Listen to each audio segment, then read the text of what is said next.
जय श्री री। आज हम जानेंगे एक ऐसे दिव्य व्रत के बारे में जिसकी महिमा स्वयं भगवान विष्णु ने भी स्वीकार की है। कहते हैं, जिसने निर्जला का व्रत किया उसने तप का सार पाया।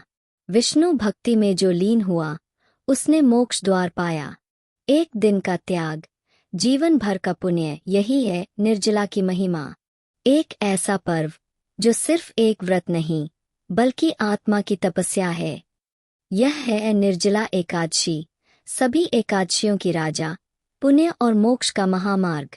इस दिन न तो अन्न का सेवन होता है न जल का, केवल होती है भक्ति, साधना, तप और आत्मसमर्पण। यह वह दिन है जब भीमसेन जैसे बलवान योद्धा ने अपनी भूख को हराया और प्रभु को प्रसन्न किया। यह कथा केवल उपवास की नहीं, यह कहानी है आत्मबल की, श्रद्धा की और आत्मा के शुद्धिकरण की। महाभारत काल में जब पांडव वनवास में थे तब ऋषि व्यास पांडवों को धार्मिक विधियों की शिक्षा देते थे। एक दिन उन्होंने सभी पांडवों को बताया कि प्रत्येक माह की शुक्ल और कृष्ण पक्ष की एकादशी व्रत करना अत्यंत शुभ और मोक्षदायक है। युधिष्ठिर, अर्जुन, नकुल और सहदेव श्रद्धा से एकादशी व्रत करने लगे, लेकिन भीमसेन, जो बल और भोजन के प्रतीक थे, उन्होंने व्यास जी से कहा, पितामह, मैं व्रत करना चाहता हूँ, पर मेरी भूख मुझे नहीं करने देती। मुझे दिन भर कुछ न कुछ खाना पड़ता है। बिना अन्न और जल के मैं नहीं रह सकता। क्या मेरे लिए कोई ऐसा उपाय है जिससे मैं व्रत का पुण्य भी पा सकूं और भूख से भी न मरूं? व्यास जी मुस्कराए और बोले, हे भीम, यदि तुम वर्ष भर की एकादशियां नहीं कर सकते तो केवल एक दिन का व्रत करो। ज्येष्ठ मास की शुक्ल पक्ष की एकादशी, इसे निर्जला एकादशी कहते हैं। इस दिन तुम अन्न और जल दोनों का त्याग कर केवल भक्ति और ध्यान करो। इसका पुण्य पूरे वर्ष की 24 एकादशियों के बराबर होगा। भीमसेन ने प्रण किया, मैं अपनी भूख को परास्त करूंगा। मैं यह व्रत करूंगा, चाहे प्राण भी क्यों निकल जाएं। और इसी संकल्प से उन्होंने इस महान व्रत की नींव रखी, जो आज भी भीम एकादशी के नाम से प्रसिद्ध है। व्रत के दिन भीमसेन ने सूर्योदय से पूर्व स्नान किया, संकल्प लिया और एक चटाई पर बैठकर भगवान विष्णु के नाम का जाप करने लगे। ना कोई फल, ना जल, ना छाया, ना विश्राम, केवल एकाग्र ध्यान। जैसे जैसे दिन बढ़ा, सूर्य की तपिश बढ़ती गई, शरीर थकने लगा, होंठ सूखने लगे, लेकिन उनका मन और दृढ़ होता गया। रात को जागरण किया, प्रभु के भजन गाए, गीता के श्लोकों का स्मरण किया और अंत में जब उनका शरीर थककर चूर हो गया, तब स्वयं भगवान विष्णु उनके सामने प्रकट हुए और कहा, हे भीम, तुमने अपनी इंद्रियों पर विजय प्राप्त की है। तुम्हारा यह एक व्रत वर्ष भर की एकादशियों के बराबर है।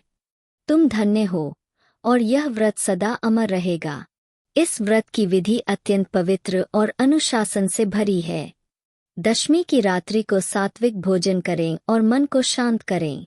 एकादशी के दिन ब्रह्म मुहूर्त में उठें, स्नान कर स्वच्छ वस्त्र पहनें और भगवान विष्णु की मूर्ति या चित्र के सामने व्रत का संकल्प लें, हे प्रभु, मैं आज निर्जल निराहार रहकर केवल आपकी भक्ति करूंगा।